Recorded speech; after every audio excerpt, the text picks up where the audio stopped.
Jeton Shasivari, ministër i drejtësisë, Agon Ferati, ministër për marrëdhënie ndërmjet bashkësive, dhe Sedat Sulejmani, ministër i kulturës dhe i turizmit. Këto janë tre emrat që vlen i kumtojnë mbrëm vonë pas mbledhjes së presidencës partijake në kuadër të procesit të rikonstruimit të qeverisë. Për ta, figurat e prezantuara pritet të sjellin energji të re dhe qasje profesionale në qeverisje.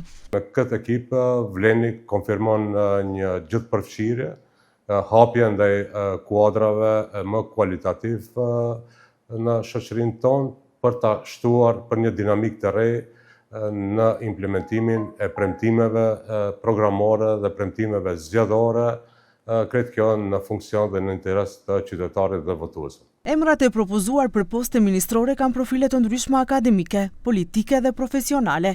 Jeton Shasivari, propozuar për ministër të drejtësisë, është profesor i rregullt në Fakultetin Juridik të Universitetit të Evropës Juglindore në Tetov dhe doktor i shkencave juridike, i specializuar në të drejtën kushtetuese dhe administrative. Ai ka mbi 2 dekada përvojë akademike dhe hulumtuese, është autor i shumë publikimeve shkencore dhe ka qenë pjesë e disa trupave profesional, përfshirë Këshillin për akreditim të arsimit të lartë dhe Akademinë për gjyqtar dhe prokuror publik.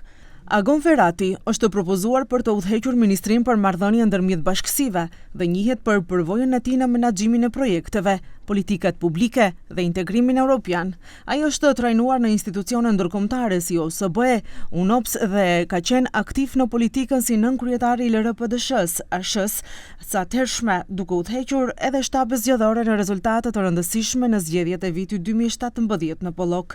Pas vitit 2020, ai është tërhequr nga politika aktive dhe është fokusuar në menaxhimin e projekteve europiane me vlerë prej miliona eurove, si dhe është alumni i programave ndërkombëtare si ACU, EPL dhe trajnimeve të Institutit Robert Schuman, Universitetin e Lundit dhe OSBE-s.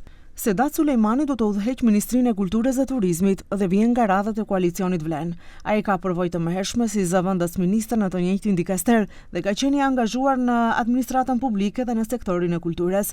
Gjithashtu ka marrë pjesë në procese institucionale të hartimit dhe menaxhimit të politikave kulturore brenda Ministrisë së Kulturës dhe Turizmit. Sipas ndarjes së re, koalicioni Vlen, përveç këtyre ministrave, do të vazhdojë të udhëheq edhe me postin e zëvendës kryeministrit të parë dhe ministrit për çështje europiane, ekonomi dhe punë si dhe mjedisit jetësor.